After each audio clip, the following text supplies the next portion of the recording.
welcome to our third session in the 2023 to 2024 Forest plus Climate Learning Exchange Series. I'm your host, Daphna Gadot, Senior Research Assistant with the Forest Carbon and Climate Program. I'd like to take a moment to thank our series co-host, the Society of American Foresters, also commonly known as SAF. SAF is the national scientific and educational organization representing forestry and related natural resource professionals across the United States. Founded in 1900, SAF promotes science-based, sustainable management and stewardship of the nation's public and private forests.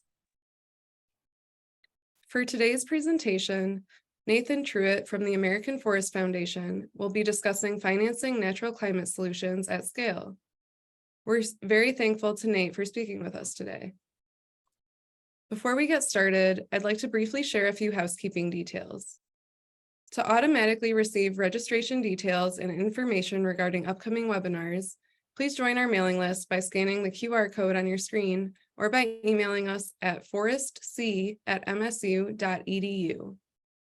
A recording of today's session, along with a copy of the slides and any supplemental resources, will be posted to the Learning Exchange Series webpage. This presentation will be followed by a Q&A session. You can use either the chat or Q&A function at the bottom of the Zoom interface to submit your questions at any point during the presentation, and we'll do our best to address as many questions as possible. If you're calling in on the phone but can email, you can also send questions directly to forestc@msu.edu. Attendees of today's session are qualified to receive continuing education credits from SAF and ISA. SAF CFEs will be automatically applied if you registered for the session using the email associated with your SAF account. To receive CEUs from ISA, please email us at forestc@msu.edu with your CERT ID to receive those credits. And with that, I'll hand it off to Nate. Thank you so much for joining us, Nate.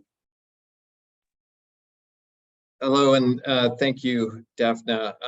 I'm very happy to be with you all. You may wonder why it's dark in the background, and that's because it is midnight my time, because I'm in Dubai at COP28, which also explains why I feel a little bit exhausted and maybe even a little bit loopy. So it's a great time to talk about climate finance. So let me go ahead and share my screen, and we'll get started with this presentation.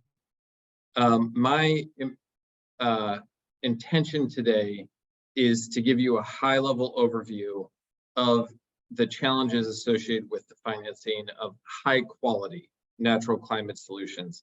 And when I say high quality, what I mean is natural climate solutions that produce carbon mitigation outcomes or carbon credits that sort of meet the emerging consensus regarding quality criteria. And if you're wondering what that consensus is, the best place to look at that is the Integrity Council on Voluntary Carbon Markets, or ICVCM, and their 10 core carbon principles, which currently exist at a pretty high level. Over the next couple of months, we'll get more and more details about what they mean operationally. But we have been designing for actually several years interventions that we feel will meet that quality bar. And those interventions do have implications for how these projects are financed. So that's what we'll be talking about today. To run quickly through the agenda, I want to give a real clear disclaimer of what I know and what I don't know, so you all know what amount of grains of salt you have to take into account with the information I give you today. I want to briefly introduce you to my organization, the American Forest Foundation, and our program, the Family Forest Carbon Program. I want to talk about what project finance is using layman's terms, and then talk about the scale of the challenge. In other words, why we're talking about climate finance. Talk about a typical natural climate solutions project. What are the revenues? What are the expenses? And then I want to give you kind of two views into how to finance natural climate solutions projects. One of which is kind of the traditional way these projects have been financed. And then the other is the challenges associated with that, and therefore the sort of implicit solutions that we're on the lookout for. One thing that will be very clear throughout this presentation is that we as a community don't actually know how to finance high quality natural climate solutions. This is a known topic of discussion here at COP28 is how do you ensure high integrity, but also ensure sufficient flows of finance to allow these projects to scale.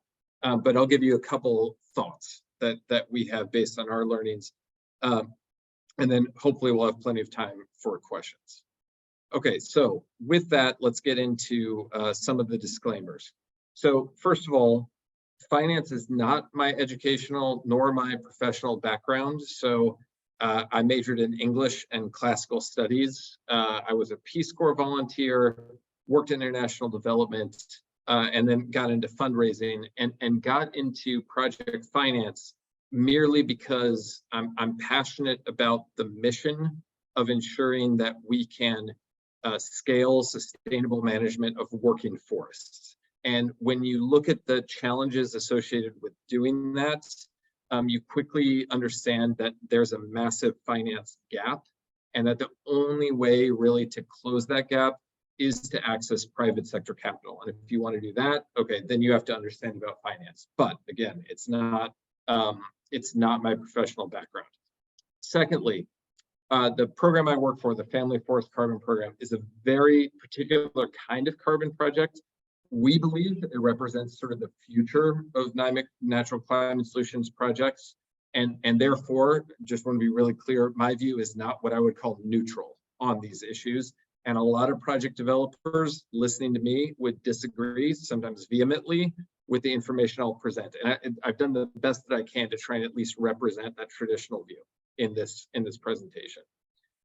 Finally, I am talking about the project types that I have the most experience with, which are afforestation, reforestation, and revegetation projects and improved forest management projects in a North American context.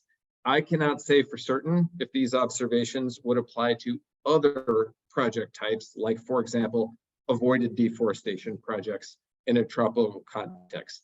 I suspect a lot of these concepts would translate, but I don't know that for certain. Okay. So with those as the appropriate disclaimers, let me talk quickly about the American Forest Foundation and the Family Forest Carbon Program. Probably many of you know about the American Forest Foundation. Our mission is to achieve meaningful conservation impact through the empowerment of America's family and individual landowners. Family and individual forest landowners own about 40% of the nation's forests, in relatively small parcel sizes. And in general, they need technical and financial assistance to enable them to manage their lands at a high level of sustainability. So that's what we work on. And the Family Forest Carbon Program is a means of accomplishing that mission. And we really think about the program in two ways. First, we want to demonstrate that you can have a financially viable project to create high quality carbon credits that meet every possible quality threshold in the marketplace while working with family landowners in the United States. By doing that, we hope to catalyze the growth of other companies and programs that will accelerate the deployment of high quality NCS across the United States. So it's not our intention to be the only group doing this. It's our intention to sort of show the path and then hope that the private sector and others can come in behind and scale this more quickly. So let me take a moment to talk about what I think finance is. And again, remember, I am not a finance professional. And my suspicion is that many people on this call are also not finance professionals. And for those of us who are not finance professionals, one thing you will quickly learn about finance is it uses a lot of highly technical language that kind of creates a barrier to non-finance professionals to get involved. And so early on in your journey thinking about project finance, you'll be in a lot of rooms and you'll feel kind of dumb, frankly, because you won't understand all these terms that are being thrown around.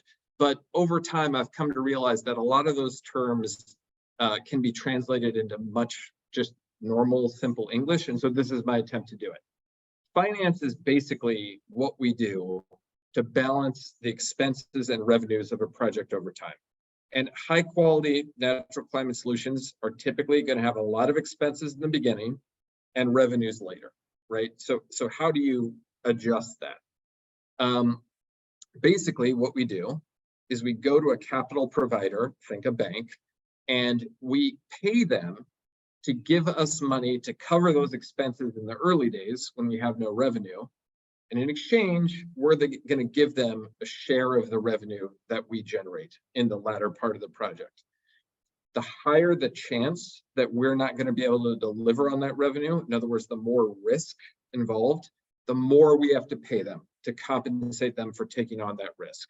And that is expressed in terms of effectively an interest rate, right, that we have to pay them. So when you think about a deal, right, for it to succeed, first of all, we have to have enough revenues so that we can afford to share those revenues with the capital provider. Secondly, our upfront expenses have to be small enough that we can afford to cover them with the money we borrow. And thirdly, the risk has to be low enough that the capital provider won't charge a high interest rate and such that we can't afford it. So those are sort of the three variables, right? What are the expenses you have? What are the revenues you have? And what's the risk of the project as it's reflected in an interest rate? And basically, every financial structure or deal, no matter how complicated, effectively just deals with those three variables, right? And those are the levers that you're kind of pulling to see if you can have a project and if you can attract money into your project. By the way, obviously, this is a gross oversimplification. Those of you who are financial experts are right now pulling your hair out that I have so simplified this, but I do think it's useful to think in these simple terms. So some of you may be wondering, why do we need this, right? Someone should just pay, maybe the government, maybe philanthropies, for us to do these valuable projects because nature has an intrinsic value, healthy forests have an intrinsic value. You know, aren't there easier ways to do this? And what I would say to that is there just is not enough philanthropy or government grants in the world to finance the transition and management of forests that we need in order to meet the needs of society, whether it's in terms of climate or biodiversity or timber products or whatever it is you want to think about. We are facing a massive finance gap. On a global level, the biodiversity finance gap in a single year is $700 billion in 1 year. In the United States, if you look only at family lands and only through the lens of climate, to finance the transition to management that will sequester and store enough carbon to sort of match our share of climate mitigation requires $50 billion. You compare that to the size of the IRA, a historical investment in land management, right? That's $20 billion. And by the way, that's not only for this purpose. So once you realize that even if we could access 100% of the available philanthropic and grant capital, it wouldn't be enough. You realize, okay, we have to figure out how to get private capital, private markets involved in this if we're serious about providing the conservation outcomes that the science says we need. So that's why finance becomes really, really important. So let's begin to talk about those different levers. We talked about how revenues are really important, expenses are really important. So these are sort of the expenses and revenues that you need to think about in a natural climate solutions project. Expenses, you have to recruit landowners. You have to do monitoring, reporting, and verification. The standards will require you to take deductions, such as for a buffer pool or for a leakage, depending on sort of the way your project is arranged. Now, it's worth saying here, that's not an expense that will show up on a balance sheet or in an annual budget, but it's an effect and an expense because it represents credits or mitigation that you're producing that you can't monetize. The administration of the program, the payments to the landowners, or maybe in the context of the global south, you might not be paying an individual landowner, but you do need to be sharing proceeds with the communities in which you're working. The cost of the implementation itself, right? So beyond what you're compensating the landowner, you may need to actually pay for practice implementation. In the case of reforestation, for example, that there's obviously a cost involved with acquiring the seedlings and doing the site prep and vegetation control, and then the planting itself and maintenance. And so those are all costs. Insurance is a potential cost. It's not particularly prevalent in natural climate solutions right now, as it's still a nascent industry. But there are forms of self-insurance that most project developers pursue. So you do have to think of some cost to cover unforeseen circumstances or natural disasters, for example. Then, of course, you need a cost associated with selling and marketing the resulting credits or instruments, whether they're carbon credits or biodiversity credits or whatever. And then finally, you, of course, have to pay the capital provider for the fact that they're lending you this money. So those are all the expenses. And there's probably a whole bunch of others that I have forgotten. There's a lot of expenses. On the revenue side, you're going to have the revenues from the sale of carbon credits. And then some projects will have other revenues, such as, maybe they own or share in a portion of timber revenues or in easements. Then many projects are going to have access to philanthropy or grants from governments. And then some projects blend in the sale of land. So actually, that's something I should have mentioned on the expense side, is some projects might be buying land, and then typically at the end of their project, they're also selling it, right? And so they have the expense on the front side and the revenues on the back side. So let's talk for a second about the traditional way that carbon projects have been financed. And remember, to date, very little of the landscape, both in the United States and globally, has hosted climate finance, right?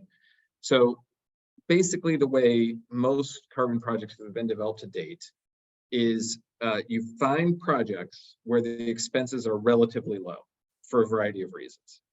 You then figure out how do you stack several sources of revenue. So not just carbon, but probably also timber, maybe the acquisition and selling of the land. You're then going to de-risk the investment, right, by finding buyers ahead of time for the credits. And they're going to commit to buying a certain number of credits at a certain price. And then you're going to further de-risk the project by using the land itself as collateral for the transaction. And so this basket you then bring to a capital provider, and it's pretty low risk, right? You don't have a lot of expenses. You have different sources of revenue to cover those expenses. You can kind of guarantee to a certain extent the revenue streams because you've signed these offtake agreements, these agreements with buyers. And then finally, if everything goes wrong, some projects will even have the land that the capital provider could have recourse to. So the capital provider looks at this and goes like, okay, this looks pretty good. It meets our expectations, and there's lots of different ways that I can see that I will be paid back. So it's low risk, so I will give them a low interest rate, right? That kind of tends to be how these projects are financed. Now, what are the problems? Before we go through these, if you've been following carbon markets at all in regards to forest over the last year, you have read a lot of articles about bad projects, right? And how they overcredit.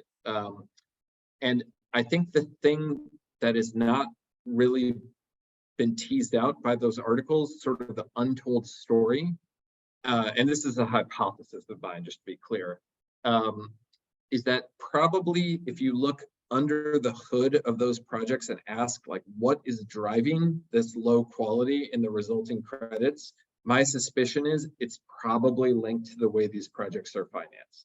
So let me explain that. So if we're starting by finding projects where those upfront expenses are low, in other words, you don't have to pay a landowner that much to change their behavior.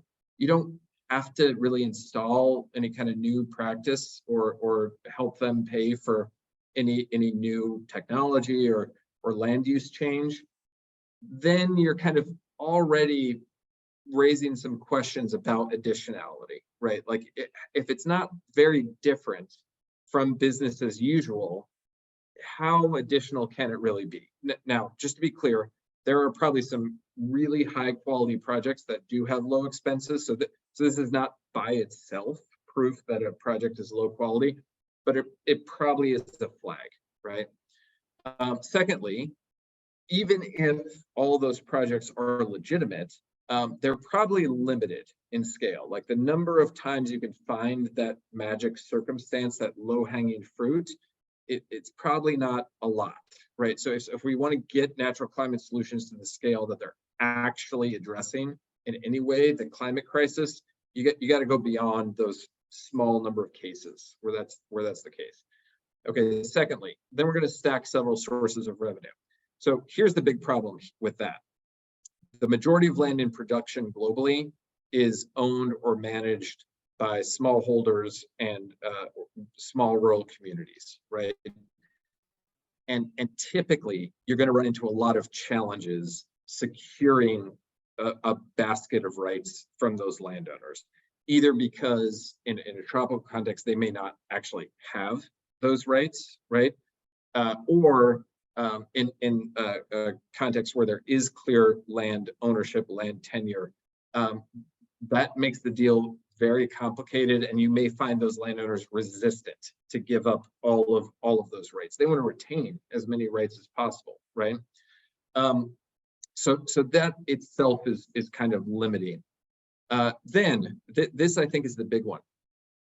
If you are, remember, credits, a core principle of carbon accounting for carbon projects is that we should be using ex post accounting, meaning we only report on the impact of the project looking backwards, right? After the impact has happened. We never want to report on it ex ante before the impact has happened. That's a core principle at the heart of carbon markets. However, if I have to sign a contract with a buyer that says 10 years from now, I will give you precisely 100,000 credits at precisely this price, that is going to push me as a project developer to find ways to build in some ex ante quantification, right? Whether it's through the methodology or through the way I set the baseline or lots of different things that I might do that sort of bakes in some certainty. Because if I don't do that, signing that kind of contract is going to be extremely risky to me, right? Because I won't know. If a true ex post verification, you won't know 10 years ahead of time how many credits you'll produce or how much they'll cost on a unit basis. You could have some idea, but you'll never truly know. So this is a challenge. And then finally, again, securing the project with a land as collateral is really problematic when we think about smallholders or about communities in a tropical context or in many contexts around the world, where again, they may not have that land ownership. Even if they do, I think there's some equity issues about using this sort of model with smallholders in general. So those are some examples of challenges to the traditional way of financing projects. To go into this a little bit more, on the left of the slide, I've sort of talked about natural climate solutions projects historically. And then I've talked about what these projects have to become if they're going to matter in a climate sense, if they're going to scale, and if they're going to meet these quality criteria that are evolving and are part of the expectations of the market. So first of all, historical projects overwhelmingly focused on large landowners and industrial operations.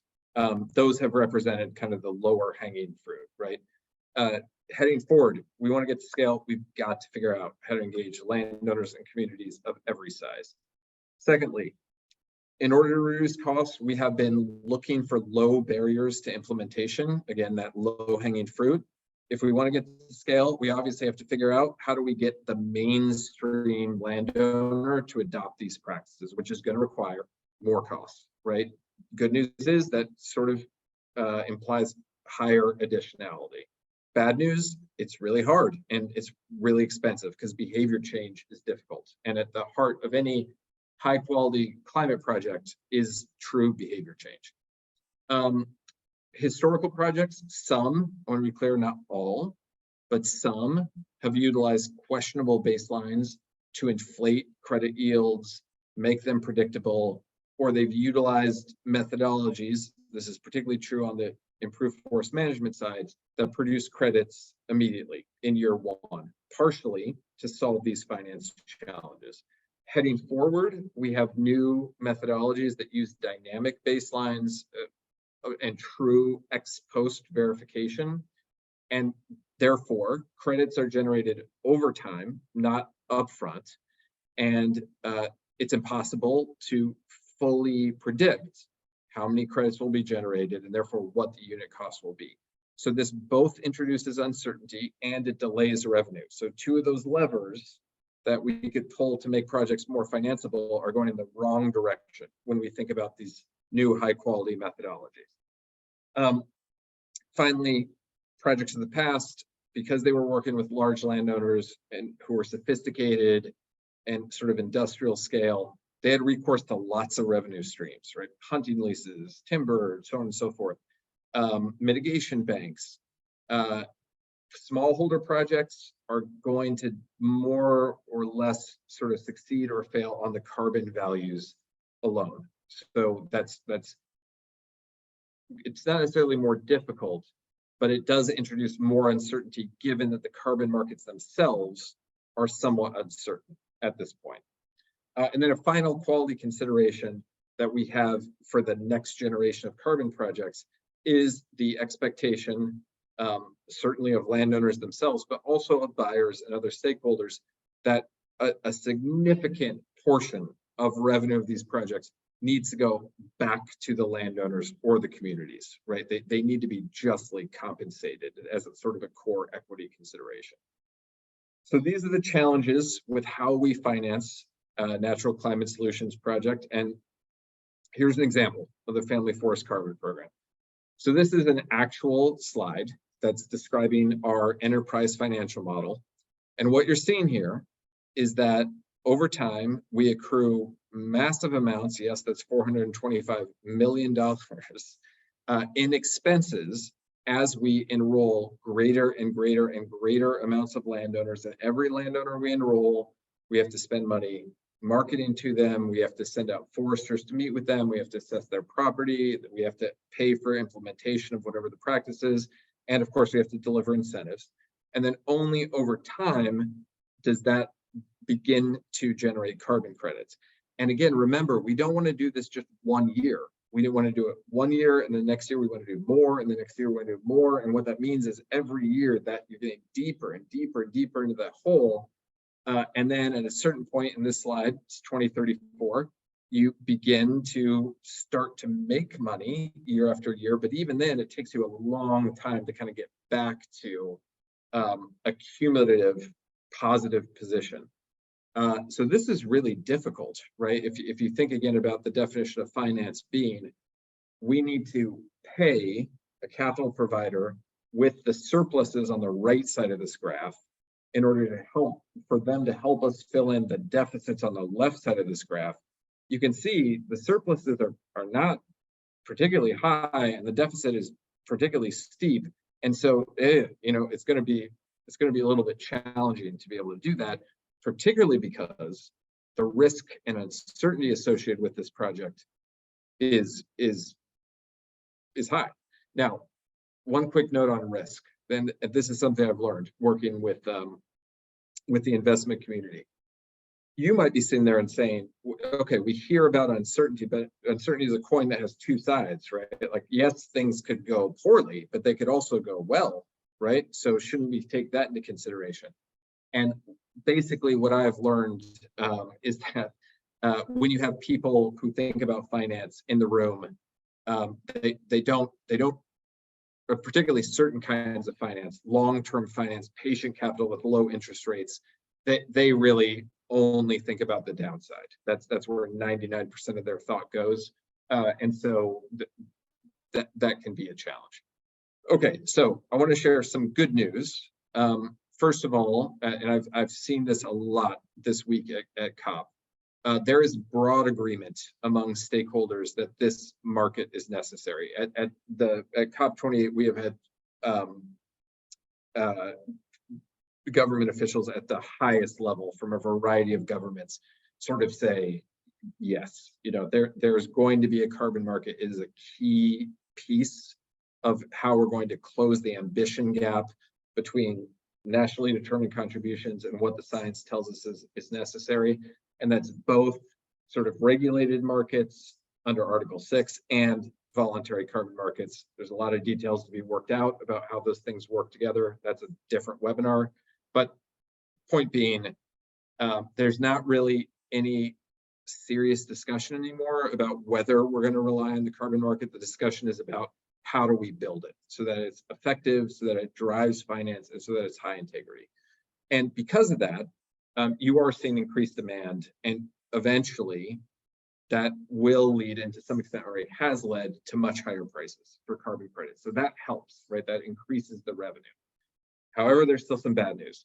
There's still a lot of market uncertainty. A lot of the rules are still being written for these projects. And then, as I've mentioned several times, high quality projects have uncertainty baked into them. Why?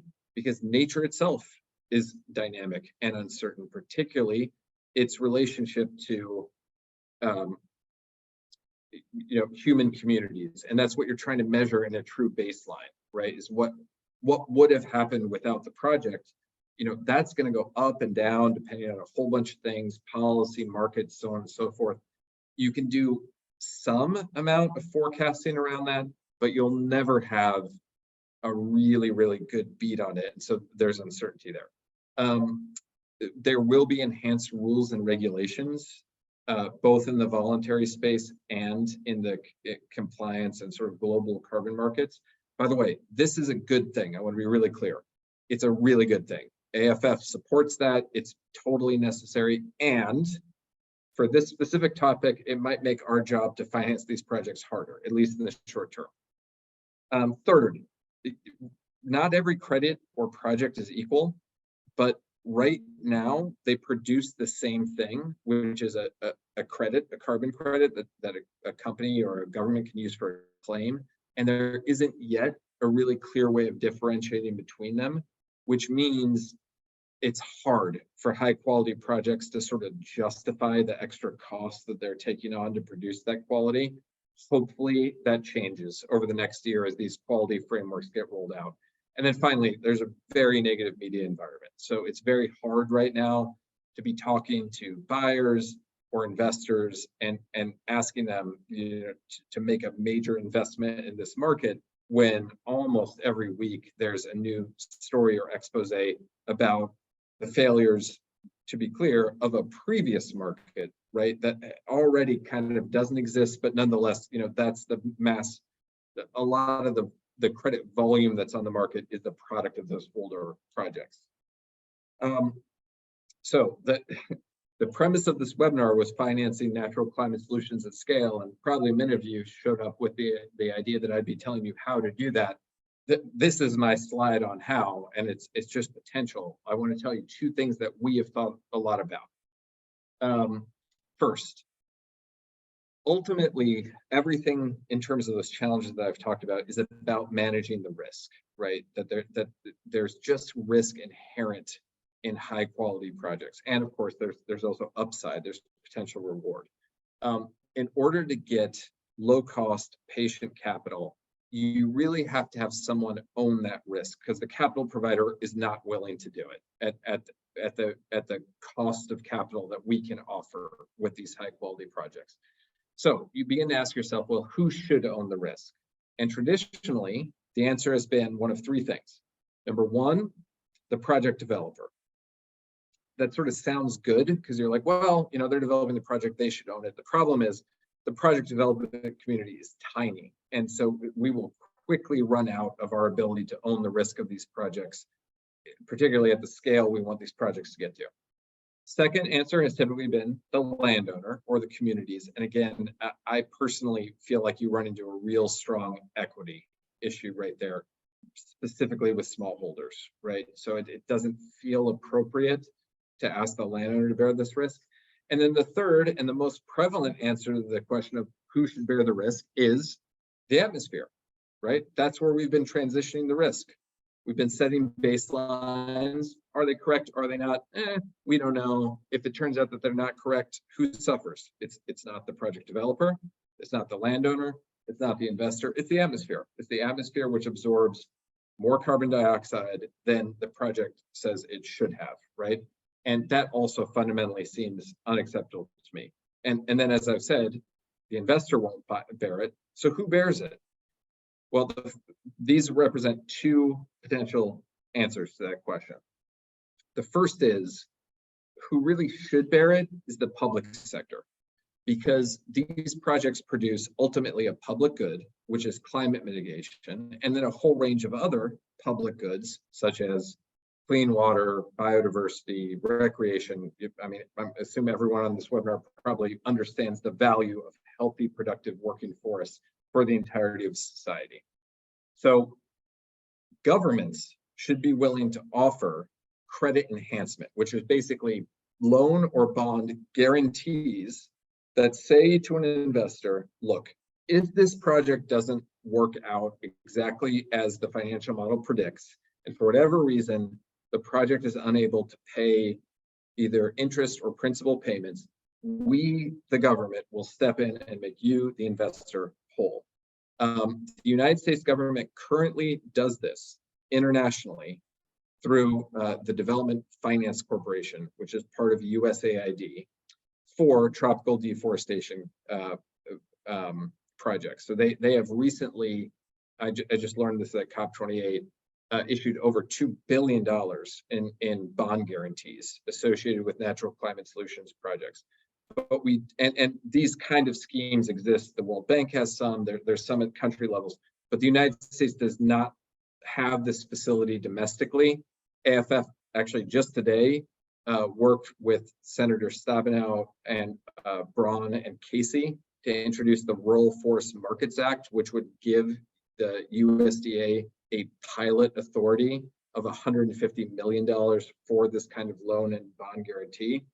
Why does this make sense? Because it's a very efficient way for the government to use its resources, right? Rather than paying subsidies through grant programs to get landowners to do this stuff, which is what they currently do. Instead, don't make a payment, use your resources to make a guarantee. Worst case scenario, the project doesn't work out, your guarantee is called on, and then you've paid landowners to do these things, which is exactly what you were doing in the first case, right? So the worst case scenario is the same as the status quo. The best case scenario is that the project works, private finance flows in, that private finance gets paid back, the US taxpayer doesn't actually end up spending $1, and best of all, you can now recycle it, right? You could use it again for a second project, a third, and so on and so forth. And loan and bond guarantees are very familiar instruments for example, the expansion of renewable energy or other desirable technologies. So this is a tool that's well understood. It exists. It just hasn't been applied to this particular kind of project. So that would be the best solution. As you all may be aware, things in Washington take some time right now. So we're not waiting around for that solution to happen. The second idea we've had is that the one stakeholder we haven't talked about owning the risk, and the stakeholder that probably has the most to gain from a healthy, vibrant, voluntary carbon market with high integrity credits, are the buyers, the companies that absolutely depend on carbon credits to finish off their net zero targets, right? Because to be at net zero, you have to have reduced your emissions in line with a science-based target, but at the end, There's residual emissions that no business will ever be able to fully get rid of, and those you must address using high quality, high integrity carbon credits. So given that, we think that it's possible that buyers may be willing to offer finance to these projects. And just to give you an example of this from another area too, there was an article in the New York Times earlier this year about how Ford and General Motors have suddenly become major players in the mining business. Why? Because their strategy to shift to electric vehicles has created such a demand for lithium and other minerals. And when they went to sort of the existing mining, infrastructure and companies and said, okay, this is what we need for manufacturing batteries, basically what they got back was, well, we can't do that, right? We don't have the ability to produce at that level. And so Ford and GM quickly understood, well, we're going to actually have to enter this market, right? And co-invest and become a more active player. It's not enough for us just to sit back and write a purchase order for these instruments. And we think that something similar is possible within the carbon credit markets. So with that, let me pause. I think I've taken about 35 minutes, or let me finish.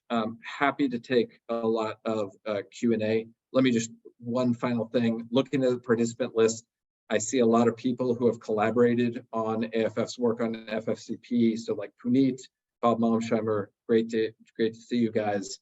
And hopefully your questions are not too challenging and difficult, but I'm looking forward to seeing if they are. So with that, Daphne, let me turn it over to questions. Thank you so much, Nate. We really appreciate that really thought-provoking presentation. So yeah, we do have a few questions. And just to remind folks, we've been monitoring the chat and email, and we'll start with those questions. And just as a reminder, you can submit your questions in the chat box or email us at forestc@msu.edu. So just starting with some clarification questions regarding some of the figures you showed related to the carbon credits and revenue. At what point in the FFCP example are you starting to generate those credits and revenue from carbon alone? Yeah, so a typical FFCP project will start generating credits basically 5 years after we begin to enroll landowners. And that's because any verification cycle, right? The costs involved with sending out foresters to do remeasurements and then paying for an auditor to go and check that and all the other things is substantial. So you want to wait until you have sort of a substantial enough volume to justify that transaction cost. So for example, the first contract for FFCP was signed, I believe, in March of 2020, and we will issue our first credits next year in the second or third quarter. And that's actually a little bit of a short cycle for us. We kind of we're excited to have some credits, so we shorten that. But heading forward, it'll tend to be every 5 years is when we generate credits. So it's worth saying that graph, right, is for all of the projects all together, and it's based on the assumption that you're expanding them. But if you were just doing one project and a limited number of cohorts, that graph wouldn't look so bad, right? Because it'd be a shallower dip and then a quicker response. The reason I show that big graph is because, remember, we're not in this to just do a whole bunch, and by we, I mean not just AFF, but everyone on this call. We're not in this just to do a whole bunch of little projects that like look good on the website and make us feel good, but ultimately don't end up the climate impact we're seeking. We're in this to figure out how to get this to a meaningful scale. And so even that graph that I showed you is nowhere near the scale that we need to get to. That's just scratching the surface.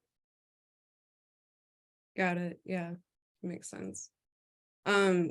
Relatedly, can you elaborate on some of the assumptions that were made in putting together an estimate of when you break even and the forward curve assumptions there?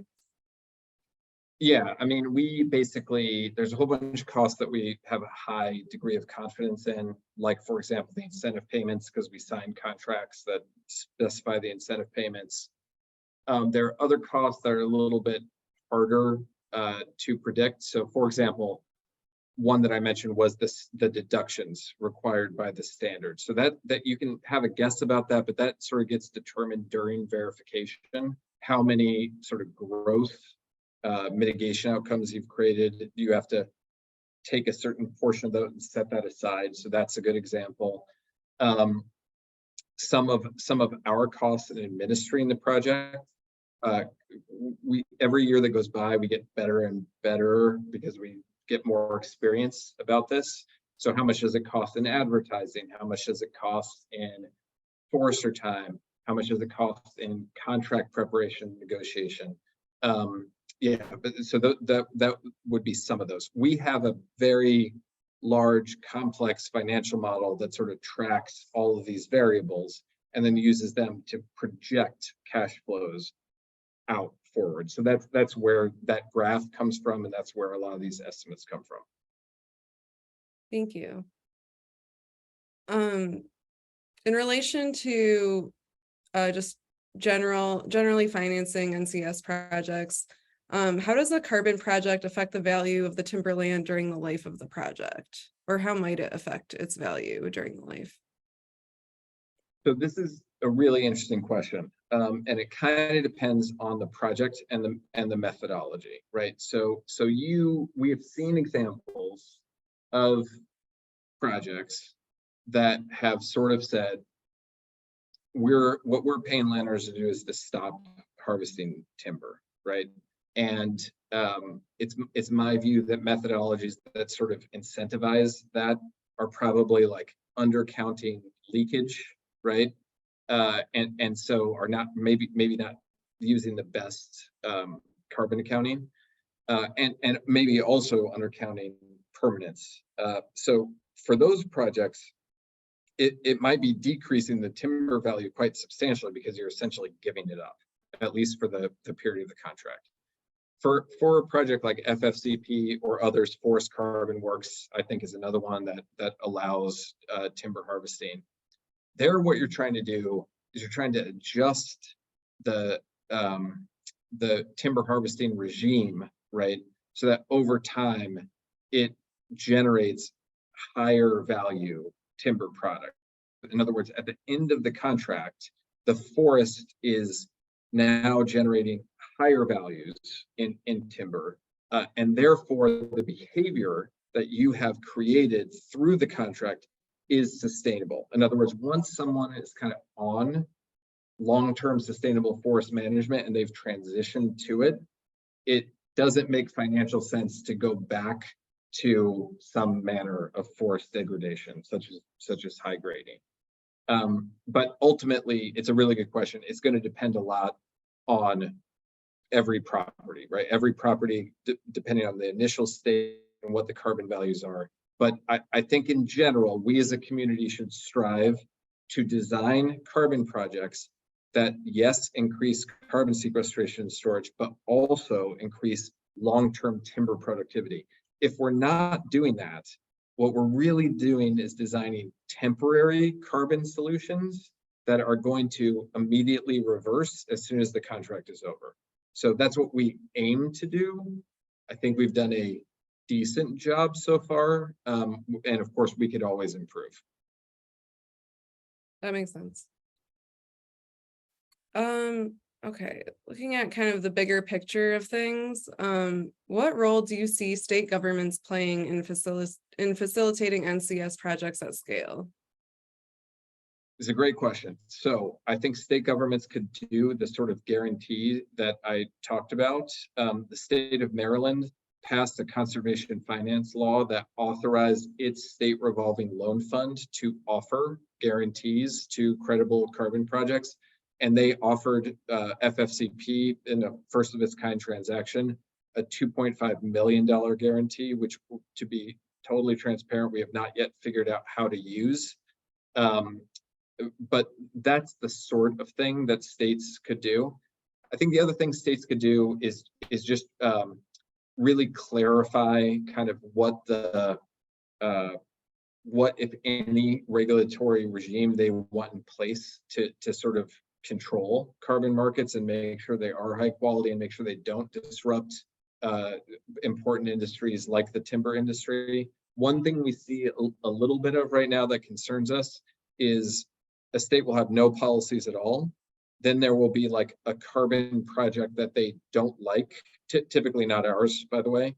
And then there will be a knee-jerk reaction to like ban carbon projects or make any landowner signs up for carbon projects ineligible for the tax program in that state.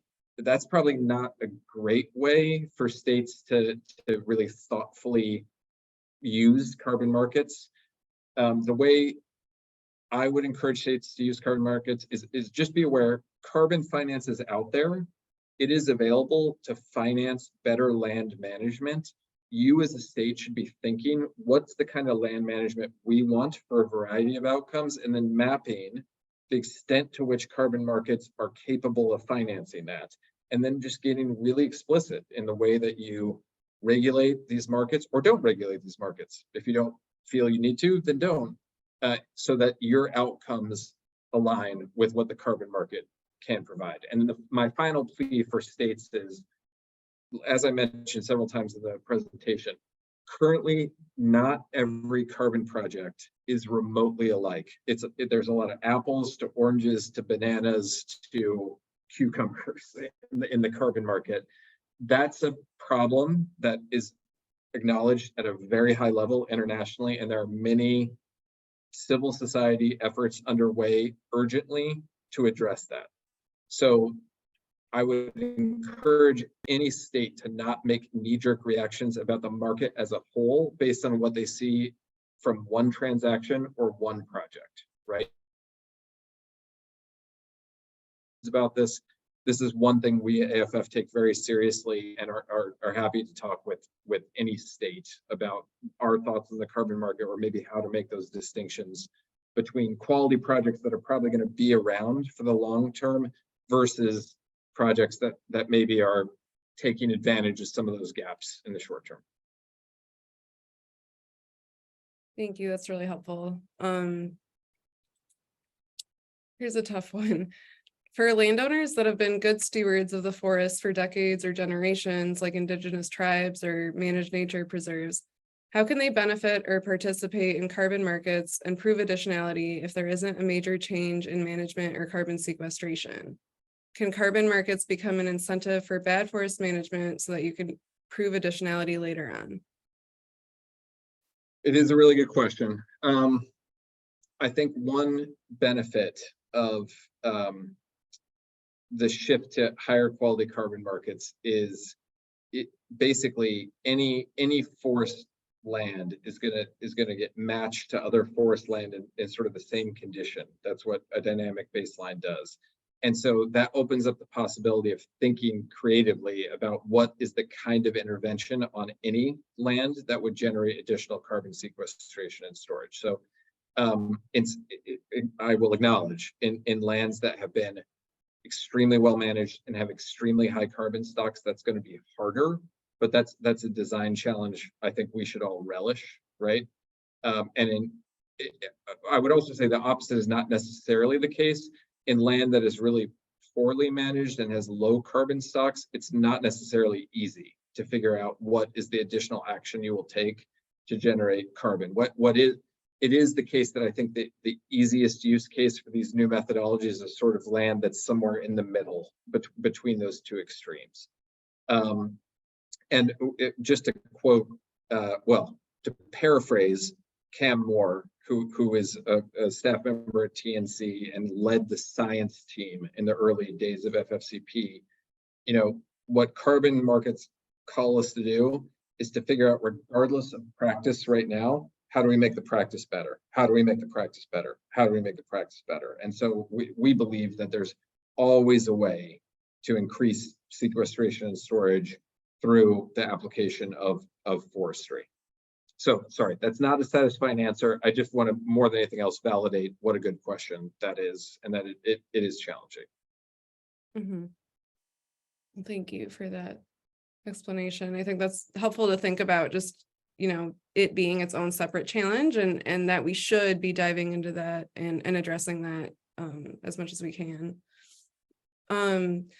Here's another one. So carbon markets are certainly a key component to successful land-based climate solutions like forests. However, managing forests for carbon is not the same as managing for biodiversity, clean water, or erosion control, or any other ecosystem services that they provide. How do you talk about forest management in this context and assure that the focus is on healthy ecosystems and not tree-based carbon plantations? So a little similar, but a little different. Yeah, well, so the evolving integrity framework is going to put in place a lot of safeguards, and to a certain extent those safeguards already exist to make sure that projects at a bare minimum don't harm biodiversity outcomes, right? Having said that, I would also say there is a role for management that is exclusively based on carbon in certain circumstances. So for example, think about transitioning sort of marginal pasture land or agricultural land to forests. Now, if we transition them to intensively managed pine plantations, I think all of us in the forestry community would say like, oh, you know, you're missing opportunities for biodiversity, for water quality that you could achieve if you did things a little bit differently. But I would just remind everyone, let's also compare it to the baseline that we're coming from, right? So by transitioning to a forest of any kind, you're going to get some of those benefits, maybe not as many as you'd want, but some. And remember, in a world of unmitigated climate change, right? Like if carbon markets are not able to produce on a global scale the truly massive mitigation that they need to produce urgently over the next decade, we're going to hit some temperature thresholds at which all of these values in all of our forests are going to be threatened, right? So that's the way I think about it, is like job one, stabilize the climate. Yes, you need to keep in mind all those other values, and properly designed carbon projects can address multiple of them, right? So in other words, climate finance can also be promoting biodiversity outcomes. It's another example of a really good question that we have to keep working on. No one has that completely solved. And I think we've made progress, and there are safeguards in place to keep this from being a situation where we're trading off one value with another. Yeah, thank you. All right, we may have time for one or two more. So I'll start with this one. Do donations to AFF benefit the FFCP landowners and cover some of the costs like inventory for verification? Okay, really good question. I mean, the short answer is it will depend on whether the donation is restricted or not. So, you know, some donors say, I want this to be used specifically for X. And then of course, as a nonprofit, you have to use it for X. But I think the question is probably about just unrestricted donations. And the way we use unrestricted donations is to catalyze this whole system. So for example, those unrestricted donations will help us with the research and development needed to sort of identify a forest practice, do the carbon modeling that allows us to expand this program to a new region, a new geography, a new forest type. And so the reason why I'm really passionate about that is a good use of donor funds. And I take stewardship of donor funds very seriously, is then I'm using like $1 of a donor's fund to create a flywheel that's going to put $200 of meaningful conservation on the ground from the private sector. I feel really good about that story with the donor. And again, having said that, if a donor listens to me say that and they goes like, that's great, but I'd rather use it for incentive for a landowner, no problem. Then we'll use it for that. Thank you. That's extremely informative. And I think that's all we have in terms of time. So I'd like to once again thank you for your time. Thank you for the information. Wonderful presentation, extremely interesting. So thank you, Nate. Really appreciate it. Thank you all. So as a reminder for folks, a recording of this session and the slides will be posted to the Learning Exchange Series webpage in a few days. And to join our mailing list and receive registration details and info about upcoming webinars, please email us at forestc@msu.edu. And I hope you all have a great afternoon. Thank you so much for joining. Bye.